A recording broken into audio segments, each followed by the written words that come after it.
Hello everyone, welcome back to my YouTube channel. My name is Krishna Arora. आज का हमारा subject है हिंदी। आज हम हिंदी में दीपावली पर निबंध देखेंगे। यह हमारे सभी एग्ज़ाम के लिए बहुत ही यूज़फुल है। यह 500 शब्दों का एक निबंध है। तो चलिए शुरू करते हैं।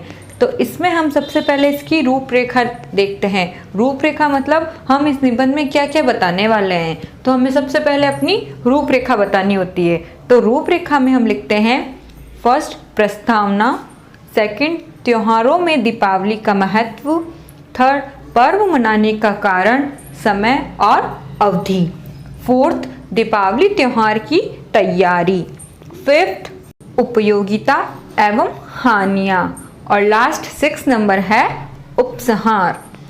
तो चलिए अब हम 1 बाय 1 सभी स्टेप्स देखते हैं। तो अब हमारा फर्स्ट पॉइंट है प्रस्तावना। तो अब प्रस्तावना में हम क्या लिखेंगे? दीपावली पूरे भारतवर्ष में हर्षोल्लास के साथ मनाई जाती है। दीपावली प्रकाश का पर्व है। इस दिन सभी के घरों में घी या तेल के दीपक जलाए जाते हैं और साथ में पटाखे, फूलझड़ी इत्यादि जलाए जाते हैं। बच्चे और युवा आम तौर पर इस त्योहार को बेहद पसंद करते हैं क्योंकि यह सभी के लिए ढेर सारी खुशियाँ और आनंदमय क्षण लेकर आता है। सभी अपने परिवार, दोस्तों और रिश्तेदारों से मिलते हैं और अपने प्रियजनों के साथ बधाई और उपहार साझा करते हैं। दीपावली का त्यौहार हम हर साल मनाते हैं। अब हमारा नेक्स्ट पॉइंट है त्योहारों में दीपावली का महत्व। तो अब हम इसमें लिखेंगे सभी त्योहारों में दीपावली का विशेष महत्व है। यह कार्तिक मास की अमावस्या को मनाया जाता है और भारत के सबसे बड़े और सर्वाधिक महत्वपूर्ण त्योहारों में से एक है। दीपावली दीपों का त्योहार है, इसलिए इस त्योहार को प्रकाश पर्व या रोशनी के त्योहार के नाम से भी जाना जाता है। दीपावली को बुराई पर अच्छाई की जीत के रूप में भी मनाया जाता है। आध्यात्मिक रूप से यह अंधकार पर प्रकाश की विजय को दर्शाता है।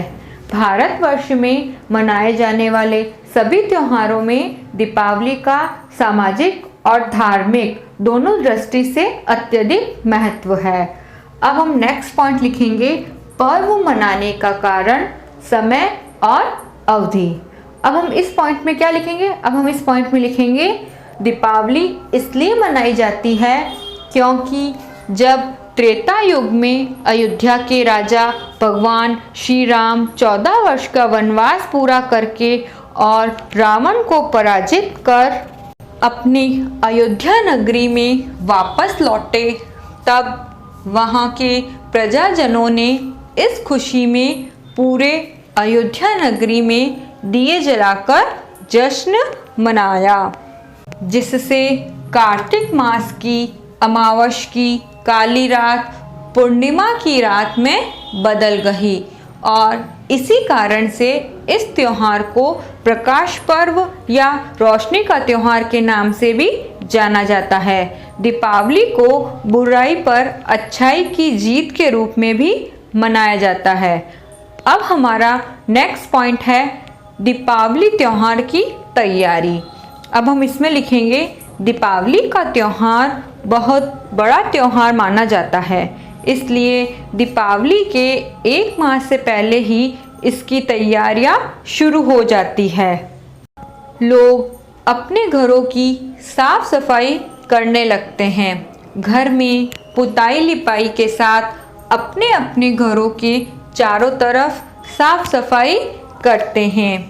सभी लोग अपने घरों में साल भर से जमा हुए कबाड़, टूटे फूटे सामान को घर से बाहर निकाल देते हैं। माना जाता है कि जहाँ साफ सफाई होती है वहाँ लक्ष्मी जी का वास होता है। इसके साथ ही घरों की सजावट पर भी विशेष ध्यान दिया जाता है। चूँकि दीपावली रोशनी का त्यौहार है, इसलिए सभी लोग अपने घरों में रंग बिरंगी लाइट, झिलमिली आदि से सजावट करते हैं।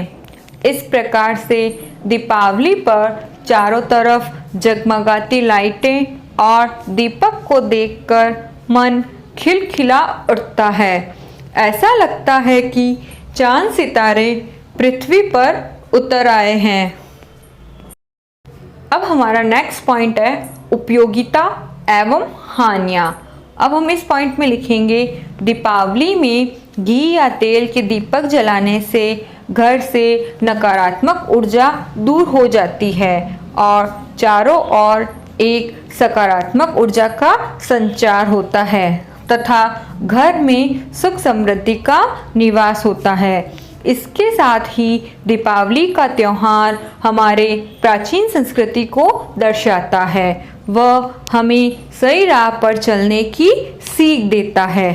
परंतु दीपावली पर्व की कुछ हानियां भी हमारे सामने आती है, जैसे पटाखों के कारण प्रदूषण फैलता है, घी एवं तेल की बहुत अधिक बर्बादी होती है, अत्यधिक सजावट के कारण बिजली की बर्बादी होती है, अत्यधिक मिठाई व पकवान खाने के कारण लोगों का स्वास्थ्य बिगड़ता है।